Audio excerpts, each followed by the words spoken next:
ang mas nakita natin nung simula ng ang US ay makialam at nang humasok dito sa ito ng West Philippine Sea, mas lalong naging, agresibo yung China diyan sa West Philippine Sea.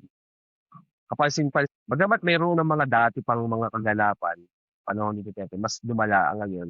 Kasi siyempre, ang China gusto niya ipakita na hindi niyo kami kaya. At dahil nga sila ay parehong imperialistang bansa, alam naman natin na ang katangian ng mga imperialistang mga bansa ay manguntol at manakop na mga bansa na puwede nilang sakupin sa layuning, kuhain yung ating mga likas na yaman na meron tayo lalo sa ating bansa na Pilipinas.